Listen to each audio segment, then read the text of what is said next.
तो आज हम लोग फ्लूइड डायनेमिक्स करने वाले हैं, जो कि फ्लूइड मैकेनिक्स का पार्ट है। फ्लूइड मैकेनिक्स दो पार्ट में डिवाइडेड है।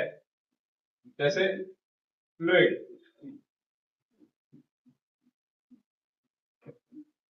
फ्लूइड मैकेनिक्स दो पार्ट में डिवाइडेड। फ्लूइड स्टैटिक, जिसको कहते हैं रुका हुआ पानी। दूसरा होता है फ्लूइड डायनेमिक्स, जिसको कहते हैं बहता हुआ पानी।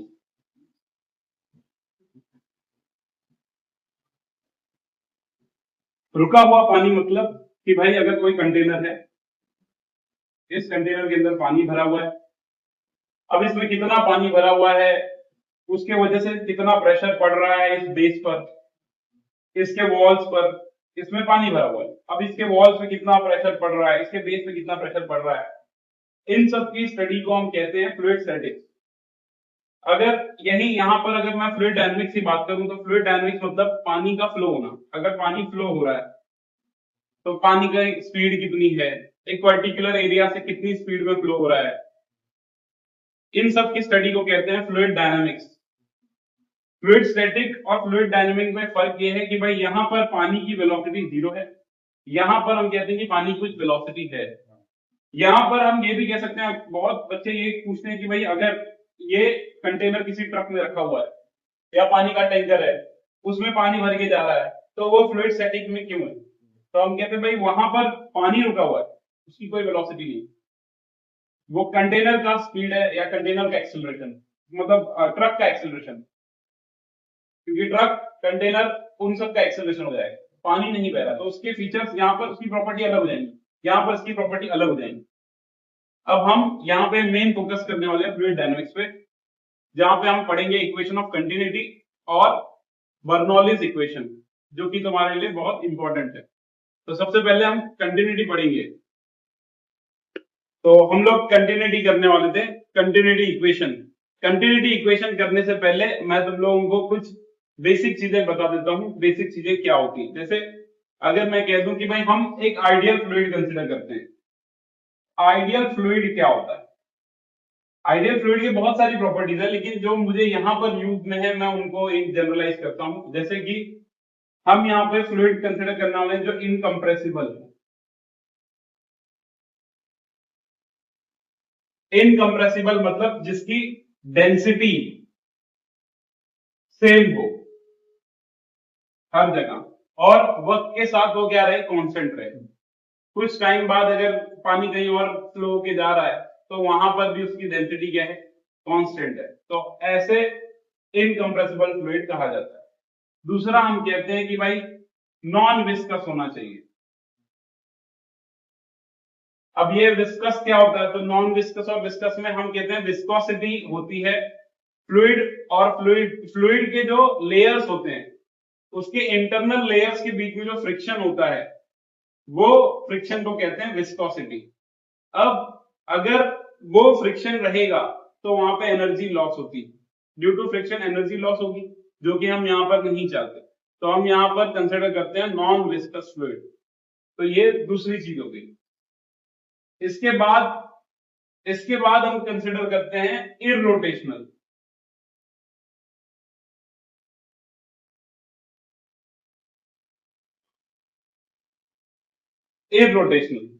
इररोटेशनल वो होता है, जैसे अब मैं तुमसे कह दूं कि भाई तुम कपड़ा धोने से पहले क्या करते हैं, बाल्टी में पानी भर के उसमें हम क्या करते हैं, निरमा, वॉशिंग पाउडर निरमा डाल देते हैं।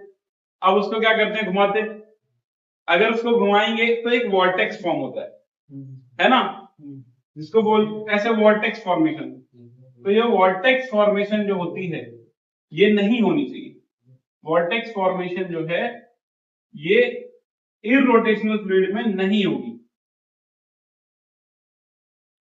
क्योंकि फ्लूइड जब फ्लो होता है तो कई बार वो क्या होता है, कैसी सिचुएशन है, कहां फ्लो हो रहा है, उसके हिसाब से वो गोल घूम जाता है। तो ऐसा नहीं होना चाहिए। ये तीन चीजें कंसिडर करके ही हम आगे बढ़ते हैं। इक्वेशन ऑफ कंटिन्यूटी जब हम पढ़ते हैं या बर्नौलीज इक्वेशन पढ़ते हैं तो ये तीनों को हम ध्यान में रखते हुए ही पढ़ते हैं। अब सबसे पहले मैं तुमको बता दूं कि भाई मास फ्लो रेट क्या होता है? मास फ्लो रेट मतलब कि अगर मैं कोई मास है, कितने टाइम में वो फ्लो हो रहा है, कितना मास ऑफ लिक्विड कितने टाइम में फ्लो हो रहा है, इसको बोलते हैं मास फ्लो रेट। तो हम इसको ऐसे लिख सकते हैं dm by dt। dm by dt मतलब छोटा मास छोटे से टाइम में छोटा सा मास फ्लो हो रहा है। तो अब मास क्या होता है? मास होता है डेंसिटी इंटू वॉल्यूम। तो डेंसिटी इंटू वॉल्यूम ले लिया, अपॉन क्या आ जाएगा? dt आ जाएगा। अब वॉल्यूम क्या होता है? तो वॉल्यूम हम कहते हैं एरिया इंटू लेंथ होता है। तो ये हो जाएगा density into area into length. अब लेंथ जो होता है, अगर मैं कह दूं कि भाई लेंथ जो होता है उसको हम लिख सकते हैं v dt। नाउ v क्या है? तो v यहां पर वेलोसिटी है। अब l हम क्या कहते हैं? Distance equal to speed into time, है ना। अगर कोई लिक्विड कुछ v वेलोसिटी से फ्लो हो रहा है तो t टाइम में कितना फ्लो, कितना लेंथ कवर करेगा? तो इतना लेंथ कवर करेगा। तो ये हो जाएगा v dt। तो यहाँ पे मैं एरिया इंटू लेंथ लिखूंगा, v dt लिख दूंगा। तो यहाँ पे आ जाएगा v dt और नीचे आ जाएगा dt, और ये dt dt कैंसिल। तो मुझे जो मास फ्लो रेट मिला वो m dot is equal to rho A V लिखेंगे। नाउ m डॉट मतलब इस पे जब हम डिफरेंशिएट करते हैं विद रिस्पेक्ट टू टाइम तो उसको डॉट लिखते हैं। Now this is known as mass flow rate. अच्छा, वॉल्यूम फ्लो रेट क्या होगा? तो हम कहते हैं भाई इसको मास अपॉन डेंसिटी वॉल्यूम हो जाता है। तो यहाँ पे हो जाएगा Q is equal to A V, ये होता है तुम्हारा volume flow rate. Mass upon density ये हो जाएगा तुम्हारा वॉल्यूम। वॉल्यूम फ्लो रेट इस तरीके से लिखा जाता है। इसी को और एक तरीका लिखा जाता है, अगर मुझे ये पता है Q is equal to A V है तो ए वी की जगह, तो तुम लोगों को ये समझ में आया? ठीक है, तो अब हम लोग कंटिन्यूटी करेंगे।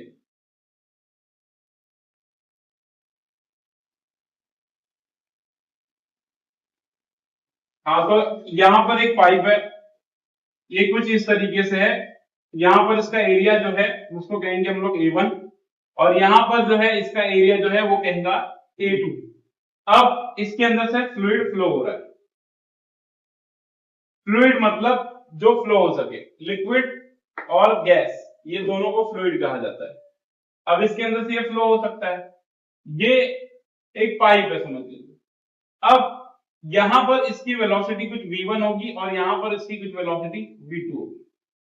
अब हमको ये पता है, हमने अभी ये लिखा मास फ्लो रेट क्या होता है। मास फ्लो रेट के अकॉर्डिंग कि एक सेकंड में जितना मास यहां से एंटर कर रहा है उतना ही मास यहां से निकलेगा। या मैं ऐसे कह दूं कि यहां से जितना वॉल्यूम एंटर कर रहा है उतना ही वॉल्यूम निकलेगा। ऐसा तो होगा नहीं कि वॉल्यूम बदल जाए, ऐसा हो नहीं सकता। अगर इस ऐसे इसी वाले एग्जांपल से भी समझो, और जैसे दूसरा मैं एग्जांपल तुमसे कह दूं कि भाई मान लो कि कोई नहर है और उसमें पानी फ्लो हो रही है, या मैं ऐसे बना दूं कि कोई रिवर है ना, रिवर से पानी फ्लो हो रहा है। तो रिवर से पानी फ्लो हो रहा है तो हम कहते हैं कि रिवर बेड जो होता है वो कुछ भी कैसा भी हो सकता है ना, कैसे भी हो सकता है भाई। यहाँ पर कहीं पे हाइट है, कहीं पे डेप्थ है, ऐसे कुछ हो सकता है, कुछ भी हो सकता है। और अब हम क्या कहते हैं, यहाँ पर पानी का फ्लो ड्रॉ करते हैं, तो पानी का फ्लो कुछ इस तरीके से होगा, नीचे ऐसे होगा पानी का फ्लो। तो एक रफ फिगर मैं बना रहा हूं पानी के फ्लो की। अब ये पानी कुछ इस तरीके से फ्लो हो रहा है और ये सबसे अपर लेयर है। अब हम ये कहते हैं कि भाई देखो यहां पर, अब मैं तुमको फिर से वो तीन चीजें बता देता हूं, जैसे एयर रोटेशनल होना चाहिए, फिर उसके बाद नॉन विस्कस होना चाहिए, और तीसरा क्या बताया था मैंने, इनकम्प्रेसिबल होना चाहिए, है ना। ये तीन चीजें होनी चाहिए, जहां पर हम ये कहते हैं कि भाई डेंसिटी कांस्टेंट रहेगी। नॉन विस्कस मतलब यहां पर friction between the layers of fluid zero हो, और इरोटेशनल मतलब कहीं पे भी वॉर्टेक्स फॉर्मेशन ना हो। ये तीनों रहेगा, ये तीनों यहाँ पर हम कंसिडर कर रहे हैं। अब लिक्विड जब फ्लो हो रही है तो यहां पर भी हम ये कहते हैं कि भाई यहां पर एक एरिया बनेगा जिसको मैं कहूंगा A1। यहां पर मान लेते हैं कि यहां पर एरिया जो होगी इस जगह पर, यहां पे एरिया क्या होगी, A2 होगी, और इस जगह पर मैं मान ले रहा हूं यहां पर एरिया कितनी है, A3। अब सपोज करते हैं कि भाई मान लो कि यहाँ पर 10 लीटर पानी फ्लो हो रहा है, 10 लीटर पर सेकेंड पानी फ्लो हो रहा है, एक सेकेंड में 10 लीटर पानी फ्लो हो रहा है, यही वॉल्यूम बताया जा रहा है। 10 लीटर पानी एक सेकेंड में फ्लो हो रहा है, वॉल्यूम फ्लो रेट के हिसाब से। अब यहां पर से भी उतना ही फ्लो होगा और यहां से भी उतना ही फ्लो होगा, पर यहां तो जगह कम है, यहां पे जगह ज्यादा है, तो यहां पे और यहां पे कितना पानी फ्लो होना चाहिए? तो हम कहेंगे भाई इक्वेशन ऑफ कंटिन्यूटी हमको कहता है कि भाई यहां से भी 10 लीटर ही फ्लो होगा पर सेकेंड और यहां से भी 10 लीटर ही फ्लो होगा पर सेकेंड के हिसाब से। अब ये किस तरीके से होगा? तो हम कहेंगे अगर यहाँ पे 10 लीटर ना होता, सपोज करो कि अगर यहाँ पे 9 लीटर के हिसाब से पानी फ्लो हो रहा होता, तो हर सेकेंड 1 लीटर पानी यहाँ जमा होना चाहिए फिर। और अगर मैं 1 घंटे का हिसाब लगाऊं तो 1 घंटे में 3600 सेकेंड होते हैं, तो 3600 लीटर पानी यहाँ पर जमा होना चाहिए, जिसका हिसाब है ही नहीं। इसका मतलब कि सारा का सारा पानी जो है वो फ्लो हो रहा है, यहां से भी उतना ही फ्लो हो रहा है 1 सेकेंड में। अगर यहां से भी 1 सेकेंड में 10 लीटर पानी फ्लो हो रहा है, तो यहां से भी 1 लीटर में 10 है ना, 1 सेकेंड में 10 लीटर पानी फ्लो होना चाहिए। अब यहां पर हम ये कहते हैं कि भाई वॉल्यूम फ्लो रेट हमको कहता है Q is equal to AV, जितना वॉल्यूम एंटर किया उतना ही वॉल्यूम यहां से निकलेगा। ये बात समझ में आ रही है? तो इसका मतलब ये और ये वैल्यू सेम होनी चाहिए। तो अगर ये दोनों वैल्यू सेम होनी चाहिए तो हम यहाँ पे लिखेंगे A1 V1 is equal to A2 V2, और यहां पर हम ऐसे लिखेंगे, यहां पर क्या हो जाएगा A1 V1 is equal to A2 V2 is equal to A3 V3, इस तरीके से हो जाएगा। अब हमको यहां से ये रिलेशन मालूम पड़ गया भाई, यहाँ पे A1 V1 है, A2 V2 है, यहाँ पर A1 V1 A2 V2 A3 V3। अब इसमें तुमको कोई बता सकता है मुझे कि कहां पर वेलोसिटी कम होगी और कहीं पर वेलोसिटी ज्यादा होगी? क्योंकि अगर ये क्वांटिटी को कांस्टेंट रहना है तो कहीं ना कहीं कुछ तो वेरिएशन होगा। अगर एरिया घट रहा है तो वेलोसिटी का कुछ तो होगा। तो क्या क्या होगा बताओ? यहाँ कहां पर वेलोसिटी ज्यादा होगी और कहां पर कम होगी? कहां पर ज्यादा होगी? A2 पर वेलोसिटी, क्योंकि एरिया क्या हो गया वहां पर, और जहां पे एरिया ज्यादा होगा वहां वेलोसिटी कंपेंसेट होने के लिए ही होगा, कांस्टेंट रहने के लिए। अब ये भी हमको समझ में आना चाहिए लॉजिक, ये तो मैथमेटिकली तुमको समझ में आ रहा है, लॉजिकली भी समझो कि भाई अगर यहाँ जगह कम है तो उसको 1 सेकंड में 10 लीटर पानी पास कराना है तो जल्दी जल्दी पास कराएगा, और यहाँ पर अगर जगह ज्यादा है तो वो धीरे धीरे फ्लो होगा ताकि 1 सेकंड में 10 लीटर ही पानी फ्लो हो सके। समझ में आ रहा है? ये सभी को समझ में आ रहा है? तो इक्वेशन ऑफ कंटिन्यूटी सभी को समझ में आ रहा है? इक्वेशन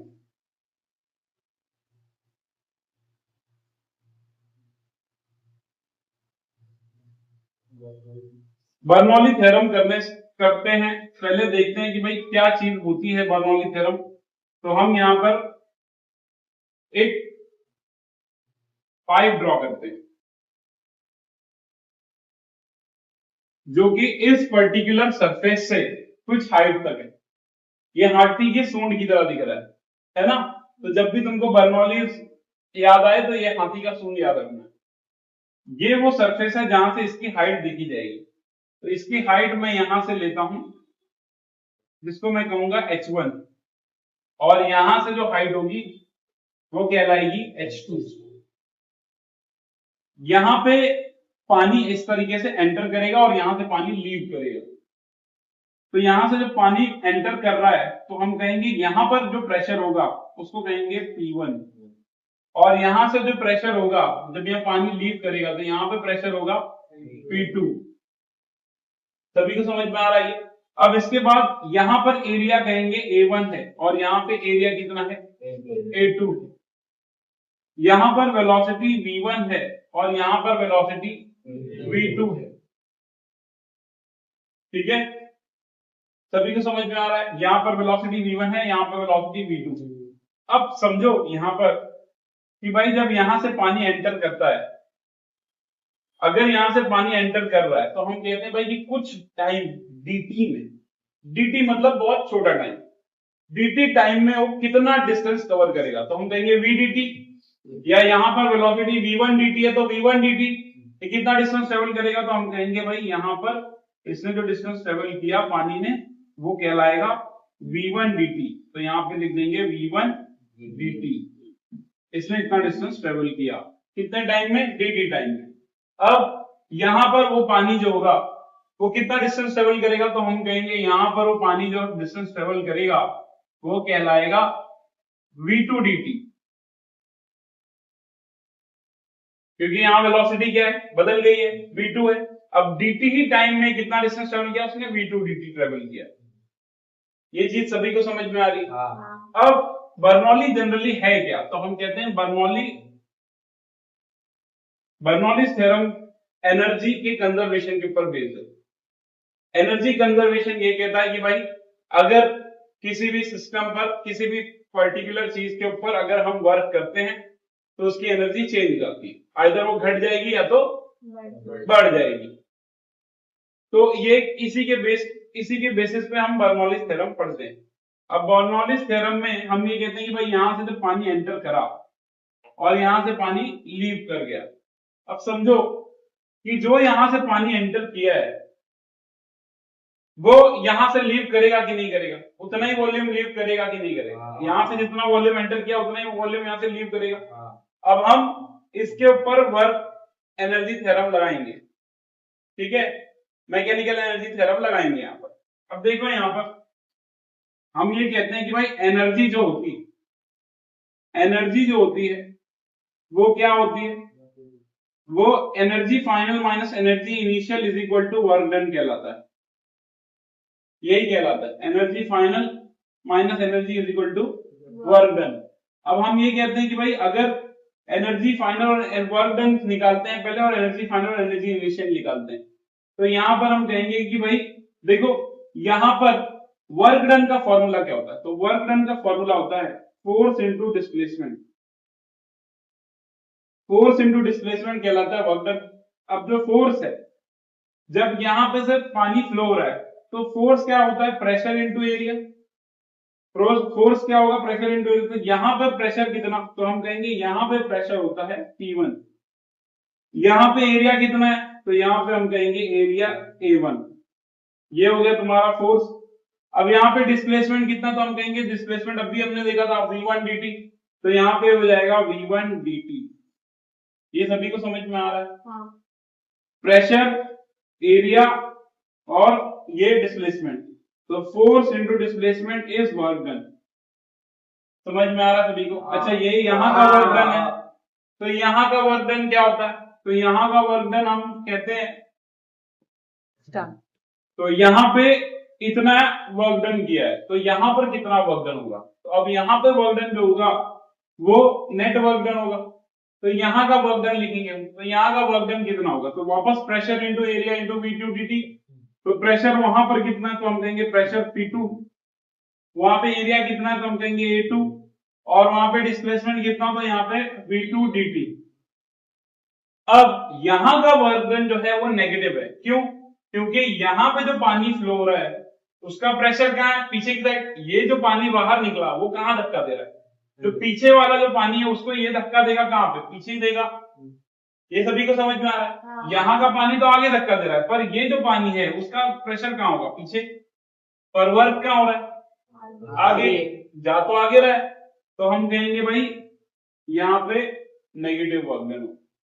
तो इसका नेट, ये वर्क डन हो गया हमारा नेट वर्क डन, इसको हम क्या कहेंगे, नेट वर्क डन। ये हो गया हमारा नेट वर्क डन। अब हम एनर्जी की बात करेंगे, भाई यहां पर एनर्जी कितनी है और यहां पर एनर्जी कितनी है। तो मैकेनिकल एनर्जी जो होती है वो क्या होती है, potential energy plus kinetic energy. अब पोटेंशियल एनर्जी फाइनल में आ जाएगा हमारा, एनर्जी फाइनल में हमारा आ जाएगा U final plus KE final, और यहां पर U इनिशियल है ना माइनस यहाँ पे KE इनिशियल, ये हो जाएगा, ये किससे इक्वल हो जाएगा, वर्क डन से इक्वल हो जाएगा। हाँ। बात समझ में आ रही सभी को। हाँ। तो यहाँ पर हम क्या करेंगे, पहले फाइनल एनर्जी लिखेंगे, तो यहाँ की एनर्जी कितनी होगी ये लिखेंगे। सभी को समझ में आ रहा है, यहाँ की एनर्जी कितनी होगी ये लिखेंगे। तो अब देखते हैं यहाँ पर, तो पहले मैं U फाइनल लिखता हूँ, क्या लिखता हूँ, U फाइनल। तो U फाइनल जब मैं लिखूंगा तो यहाँ पे यू फाइनल मतलब पोटेंशियल एनर्जी। तो ये पोटेंशियल एनर्जी यहाँ की कितनी होगी, हाइट की बेसिस पे होती है। तो हम कहेंगे भाई यहाँ पर जो हाइट है, जो भी मास वहां से कवर की जा रही है वो कितना मास है, तो हम कहेंगे डीएम मास फ्लो हो रहा है वहां से, बहुत छोटा मास, dt टाइम में कितना मास फ्लो हो रहा है, डीएम मास। तो हम यहाँ लिखेंगे डीएम, उसके बाद GH2, ये मेरा क्या हो गया, U फाइनल। अब काइनेटिक एनर्जी फाइनल जो होगा वो क्या होगा, तो हम कहेंगे हाफ mv स्क्वायर, तो m की जगह dm डाल देंगे, तो यहाँ हो जाएगा प्लस हाफ dm, और वहां पे वेलोसिटी v2 है तो v2 का स्क्वायर। ये हो गया मेरा क्या, ये वाला भाग है ना, जिसको कहेंगे U फाइनल। अब U इनिशियल लिखता हूं मैं, तो U इनिशियल जब लिखूंगा तो U इनिशियल देखो, U इनिशियल यहाँ पे लिख रहा हूं मैं, तो U इनिशियल कितना है, तो U इनिशियल वापस से dm, ये U फाइनल नहीं है, ये हमारा एनर्जी फाइनल है, क्योंकि मैंने इसमें पोटेंशियल एनर्जी और काइनेटिक एनर्जी दोनों लिखा है। ऐसे यहां पर मैं क्या लिखूंगा, एनर्जी इनिशियल।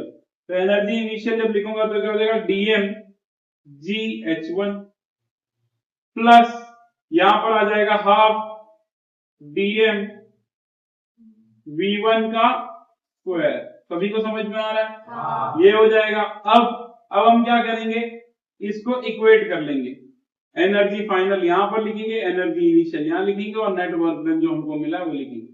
तो ये सारी कर लेंगे तो जो कैलकुलेशन में मिलेगा वही हमको उसका इक्वेशन मिलेगा बर्नौलीज का। तो अब यहाँ पर देखते हैं, तो यहाँ पर हम क्या करते हैं, यहाँ पर मैं लिखता हूं, जैसे पहले वर्क डन बोलो फटाफट, तो P1 A1 है ना, V1 dt minus P2 A2 V2 dt, यही हो जाएगा। इसके बाद इज इक्वल टू, यहां पर हम लिखेंगे पहले E फाइनल, तो E फाइनल कितना है, dm GH2, फिर उसके बाद plus half dm V2 square. सभी को समझ में आ रहा है? सभी को समझ में आ रहा है? इसके बाद हम कहेंगे भाई, ये लिखूंगा E इनिशियल लिखूंगा, तो E इनिशियल तो ये माइनस में आ जाएगा, तो माइनस में लिखूंगा dm GH1 है ना, minus half dm V2 V1 square. Clear? सभी को समझ में आ रहा है? सभी को समझ में आ रहा है? अब देखो यहाँ पर, अब हम क्या कहते हैं, ये जो एरिया है, ये वेलोसिटी और ये dt, इनको हम क्या करते हैं, ये बार बार इतना बड़ा टर्म लिखने से बेटर मैं इसको रिप्लेस कर दूंगा एक छोटे से dv से, इसको बोलेंगे छोटा सा वॉल्यूम। एरिया इनटू लेंथ क्या होता है, वॉल्यूम होता है, और v1 dt क्या है, लेंथ है ना, v1 dt लेंथ है, तो एरिया इनटू v1 dt क्या कहलाएगा, वॉल्यूम, और वॉल्यूम को मैंने छोटा वॉल्यूम लिख देना, तो यहाँ पे लिख दूंगा v1 dv, और हमको ये पता है कि भाई वॉल्यूम जो होता है वो तो सेम रहता है, तो इसका मुझे एक फायदा भी मिल जाएगा। तो यहाँ पे मैंने इसको लिख दिया P1 dv, तो यहाँ पे आ जाएगा P2 dv। बात समझ में आ रहा है कि नहीं आ रहा है? ये v कैपिटल्स में लिखना ताकि तुमको ये समझ में आए कि ये वॉल्यूम है, और ये स्मॉल में लिखना ताकि ये वेलोसिटी, इसमें कंफ्यूज मत होना। इसके बाद इज इक्वल टू हो जाएगा, अब यहाँ पे dm जो होता है, समझो मास क्या होता है, मास डेंसिटी इंटू वॉल्यूम होता है, तो मैं यहाँ पे अगर लिखूं mass equal to density into volume, तो dm मास जो होगा वो क्या होगा, डेंसिटी इंटू dv। ये जो होगा ये क्या है, डेंसिटी इंटू dv, मतलब वॉल्यूम, छोटा सा वॉल्यूम। तो यहाँ पे मैं ये रिप्लेस कर दूंगा, तो यहाँ पर क्या आ जाएगा, अब ये वाला बोलो, तो ये हो जाएगा डेंसिटी इंटू dv, फिर GH2 प्लस यहाँ पे हाफ डेंसिटी इंटू dv है ना, और यहाँ पे क्या हो जाएगा, ये dm को रिप्लेस किया तो यहाँ पे v2 का स्क्वायर। समझ में आ रहा है? फिर इसके बाद यहाँ पे हो जाएगा माइनस रो dv GH1, फिर माइनस हाफ है ना, यहाँ पे क्या हो जाएगा, dm के जगह पे रो dv है ना, और यहाँ पे क्या हो जाएगा, v1 का स्क्वायर। समझ में आ रहा है सभी को? सभी को समझ में आ रहा है? अब हम क्या करते हैं, देखो dv dv dv dv dv dv common निकल के कट जाएगा, कॉमन निकल के कट जाएगा, तो यहाँ मिलेगा P1 minus P2 is equal to, यहाँ पे जो मिलेगा वो समझो यहाँ पे आ जाएगा रो जी एच टू प्लस यहां पर आ जाएगा हाफ रो वी टू का स्क्वायर, है ना। अब ये देखो ये वाले को यहां पर लिखूंगा माइनस, है ना, ये हो जाएगा रो जी एच वन, है ना, यहां पर ये हो जाएगा minus half rho we one square. समझ में आ रहा है? सभी को समझ में आ रहा है? अब जितने भी ये देखो ये H2 वाला टर्म है, ये V2 वाला टर्म है ना, और ये P2 वाला टर्म है, ये P2 को वहां भेज दूंगा और सारे 1 वाले टर्म यहाँ आ जाएंगे। तो सारे 1 वाले टर्म यहाँ आ जाएंगे तो मतलब क्या हो जाएगा P1, है ना, प्लस ये माइनस वहां से आगे प्लस हो जाएगा, तो ये हो जाएगा रो जी एच वन प्लस रो यहाँ पे half rho we one square, ये हो गया इज इक्वल टू क्या मिला मुझे P2, है ना, प्लस रो जी एच टू प्लस रो यहाँ पे हाफ रो V2 का स्क्वायर मिल गया। क्या यहाँ पे तुमको ये देखने को मिल रहा है P1 rho ji h one is equal to half rho V1 square, ये equal to P2 rho ji h two half rho V2 का स्क्वायर। अब समझते हैं ये मतलब क्या समझाता है। इसका मतलब मैं इसको इस तरीके से लिख सकता हूं P plus rho ji H plus rho V square is equal to constant. अब बर्नौली क्या कहता है? बर्नौली कहता है कि भाई जो एनर्जी है वो टोटल एनर्जी हमेशा कांस्टेंट रहेगी कंजर्वेशन के बेसिस पे। कंजर्वेशन तो तुमको पहले भी पढ़ाया गया, वर्क ऑन एनर्जी में पढ़ाया गया है। तो यहाँ पे हम जानते हैं कि भाई एनर्जी जो है वो हमेशा टोटल एनर्जी जो है सिस्टम की क्या होती है, कांस्टेंट रहेगी। ठीक है, अब ये कांस्टेंट है, इसका मतलब कि भाई यहां पर देखो, यहां पर प्रेशर क्या था, यहां पर प्रेशर हम कहेंगे कि भाई यहां पे बड़ा पाइप था, पाइप मोटा था, तो यहां पर प्रेशर क्या था, यहाँ पे प्रेशर कुछ तो था, P1 कम था ज्यादा था वो हमको अभी नहीं पता, वो मैं तुमको बता दूंगा कि क्या क्या था, लेकिन यहाँ पे जो भी प्रेशर था वो बदल गया वहां पर जाकर। फिर यहाँ पर हम ये कहते हैं कि भाई यहाँ पर इसकी पोटेंशियल एनर्जी को H1 हाइट थी, यहाँ पे H2 हाइट होगी, मतलब पोटेंशियल एनर्जी बदल गई। और यहाँ पर देखो काइनेटिक एनर्जी जो भी थी और वो भी बदल गई। अब तीनों बदल रहे हैं पर इसमें से कुछ बढ़ रहा है कुछ घट रहा है, ताकि तीनों का सम क्या रहे, कांस्टेंट रहे। तीनों का सम क्या रहे, मतलब टोटल एनर्जी हमारी क्या रहेगी, हमेशा कंजर्व रहेगी। अब उसमें कोई एक पार्ट एक फॉर्म से दूसरे फॉर्म में बदल जा रही है। अगर पोटेंशियल एनर्जी घट रही है तो काइनेटिक एनर्जी बढ़ रही है, अगर पोटेंशियल एनर्जी बढ़ रही है तो काइनेटिक एनर्जी बढ़ रही है। ये इसको कहते हैं हम लोग प्रेशर एनर्जी। इसको क्या कहते हैं, प्रेशर एनर्जी। इसका दूसरा नाम यहाँ पर क्या कहा जाता है, इसको प्रेशर हेड कहा जाता है, इसको कहा जाता है पोटेंशियल हेड, इसको वेलोसिटी हेड कहा जाता है। ये प्रेशर एनर्जी है जो कि घटेगी या बढ़ेगी। ऐसे ही यहां पर हम कहते हैं कि भाई ये पोटेंशियल एनर्जी, या तो ये घटेगा या तो ये बढ़ेगा। और ये काइनेटिक एनर्जी या तो बढ़ेगा या तो घटेगा, पर तीनों का सम क्या रहेगा, कांस्टेंट रहेगा। अब बर्नौलीज की बहुत ज्यादा यूजेस हैं। जैसे मैं तुमको कह दूं कि भाई यहां पर इसके एक दो एग्जांपल अभी हम कंसिडर करेंगे, जैसे टॉरिस-एलिस थ्योरम, है ना, इफ्लक्स, ये सारी चीजें, वेलोसिटी ऑफ इफ्लक्स देखेंगे, उसके बाद एटमाइजर देखेंगे, वेंचुरी ट्यूब देखेंगे, ये सारे इसके एग्जांपल्स हैं। जैसे तुम देखे रहोगे कि भाई तो हमारे यहाँ पे स्विंग किंग कौन है, तो भुवनेश्वर कुमार, है ना, हमारे इंडियन टीम में स्विंग किंग किसको बोलते हैं, भुवनेश्वर कुमार। अब हम कहते हैं कि भाई उसकी बॉल हवा में अपने आप टर्न हो जाती है। या तुम लोगों ने देखा होगा रोनाल्डो जब गोल करने जाता है तो क्या करता है, जब वो किक मारता है तो बॉल गोल घूम के ऐसे आती है ना, तो वो क्यों होता है, उन सब के पीछे बर्नौली थ्योरम कहां, समझ में आ रहा है? वो तुमको मैग्नेस इफेक्ट समझाएगा। मैग्नेस इफेक्ट उसी को कहते हैं किस तरीके से बॉल स्विंग हो रही है। ठीक है, सभी को समझ में आ रहा है? तो हम लोग स्टार्ट करते हैं, कुछ वर्क एग्जांपल ले लेते हैं। जैसे यहां पर हम एक क्वेश्चन मैं तुमको बताता हूं, जैसे कि ये टैप है,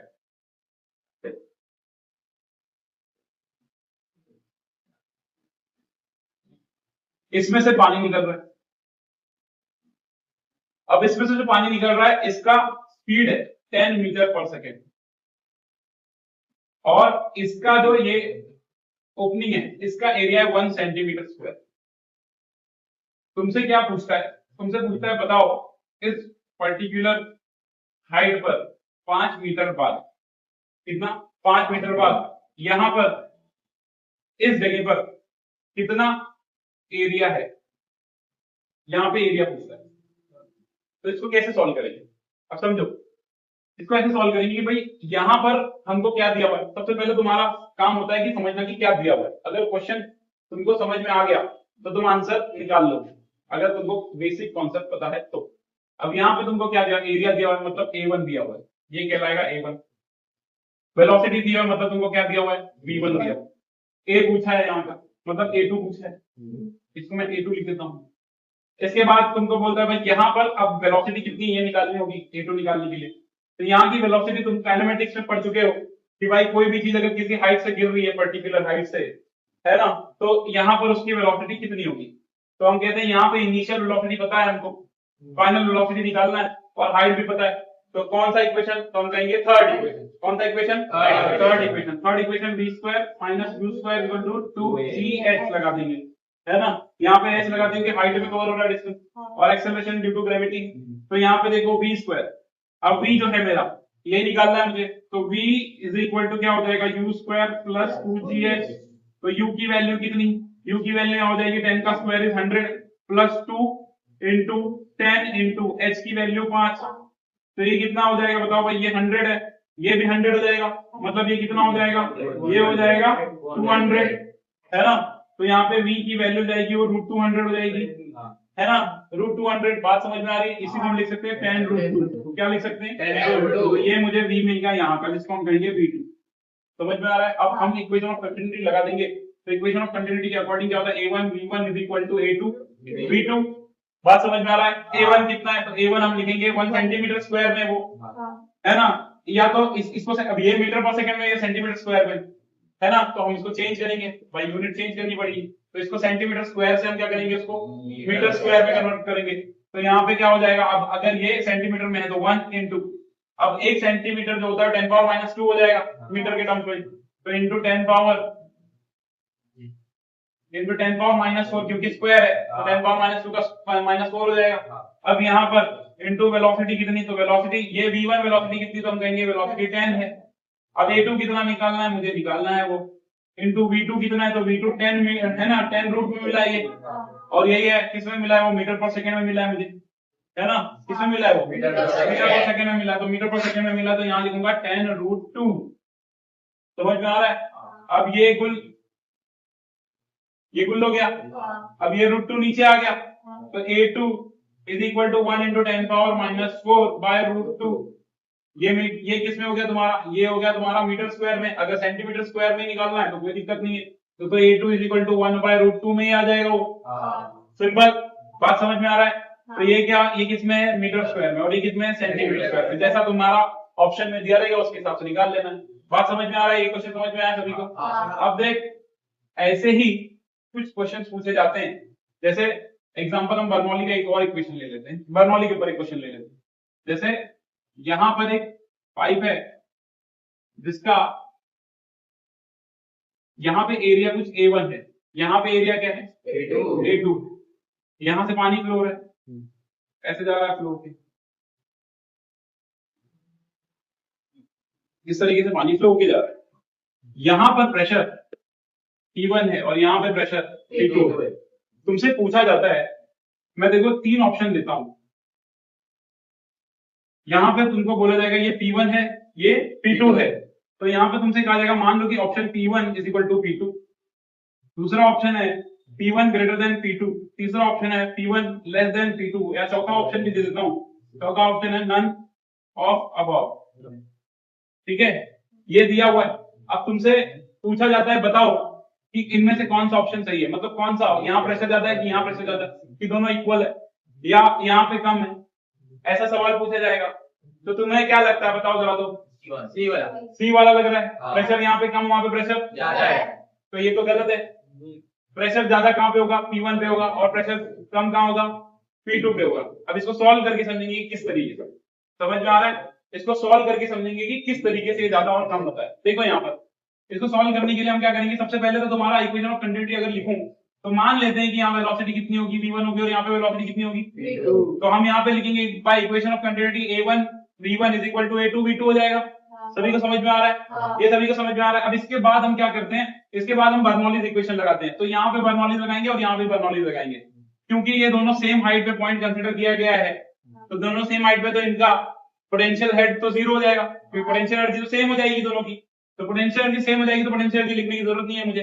तो यहाँ पे मैं प्रेशर लिख रहा हूं, तो यहाँ प्रेशर लिखूंगा P1 प्लस यहां से एंटर कर रहा है लिक्विड, तो यहाँ पे वेलोसिटी तो हाफ रो है ना, यहाँ वेलोसिटी कितनी है v1 स्क्वायर। बात समझ में आ रहा है? इज इक्वल टू यहाँ पर कितना हो जाएगा, तो हम यहाँ लिखेंगे P2, यहाँ पे प्रेशर P2 है, तो यहाँ पे हो जाएगा हाफ रो v2 स्क्वायर। यही बर्नौलीज इक्वेशन था भाई।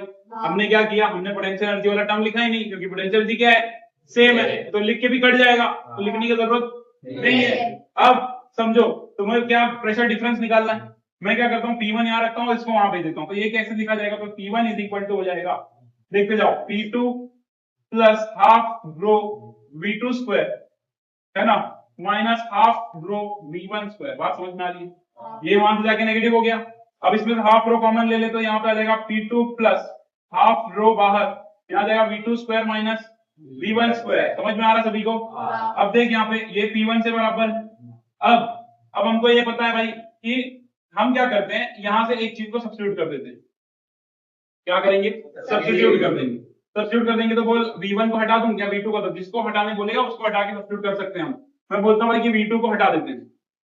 क्या करेंगे, v2 को हटा देंगे। तो v2 को हटाने का मतलब a1 v1 अपॉन a2 लिख देंगे उसके जगह पे। तो यहाँ पे आ जाएगा P1 is equal to P2 plus half rho, यहाँ पे v2 की जगह पे क्या आ जाएगा, v2 के जगह पे आ जाएगा a1 square v1 square upon a2 square minus v1 square. बात समझ में आ रही सभी को? अब v1 स्क्वायर कॉमन निकल जाएगा बाहर, तो यहाँ आ जाएगा P2 प्लस हाफ है ना रो v1 स्क्वायर बाहर, यहाँ पे a1 स्क्वायर माइनस ये a2 यहाँ मल्टीप्लाई हो जाएगा, तो यहाँ हो जाएगा a2 square upon a2 square. समझ में आ रहा सभी को? अब देख ध्यान से, a2 जो है ये कम है कि नहीं? अगर a2 कम है, ये डिपेंड करता है कि प्रेशर डिपेंड करता है। आप देखो ये वाला टर्म देखो, ये पूरे टर्म को देखो, ये पूरा का पूरा टर्म ये इस पे और इस पे डिपेंड कर रहा है, या तो इस पे डिपेंड कर रहा है ना, ये और ये पूरा टर्म अगर P2 से घटेगा, मतलब P1 क्या कम है, P2 से घटा के P1 मिल रहा है ना, मतलब P1 कम है। और अगर ये इसमें ऐड हुआ, इसका मतलब क्या हुआ, P1 ज्यादा है। तो अब इस पे डिपेंड करता है। अब हमको ये पता है भाई A2 क्या है, कम है, A2 कम है। अगर A2 कम है तो यहाँ पर क्या होगा, ये पॉजिटिव निकलेगा। अगर ये पॉजिटिव निकलेगा तो ये ऐड होगा, ये ऐड होगा तो P1 क्या ज्यादा है। और अगर यहाँ पे ये नेगेटिव हो जाता, अगर A2 ज्यादा होता तो ये नेगेटिव हो जाता, और अगर ये नेगेटिव हो जाता तो यहाँ पे क्या हो जाता, ये P2 से घट जाता। समझ में आ रहा है? तो P2 से ये वैल्यू घट जाती, तो मतलब क्या, P1 की जो वैल्यू आई P2 में से घटा के आ रही है, तो मतलब P1 कम है। समझ में आया? इसका मतलब यहाँ पे पॉजिटिव वैल्यू आ रही है, इसका मतलब कौन ज्यादा है, P1 ज्यादा है। समझ में? और P2 कम है। तो जहां पानी ज्यादा होता है वहां पर क्या होता है, प्रेशर ज्यादा होता है। जहां पर पानी कम होता है वहां प्रेशर कम होता है। यहाँ पानी ज्यादा था तो यहाँ प्रेशर ज्यादा था। समझ में आ रहा है? यहाँ पानी कम था तो यहाँ प्रेशर कम था। इसको ऐसे याद रखने के पर्पस से तुम ऐसे याद रख सकते हो। जनरली ऐसा हर बार तुमको देखने को नहीं मिलेगा, पर यहाँ पे याद रख सकते हो कि P1 यहाँ पानी ज्यादा था इसलिए प्रेशर ज्यादा था, यहाँ पे पानी कम है प्रेशर कम है।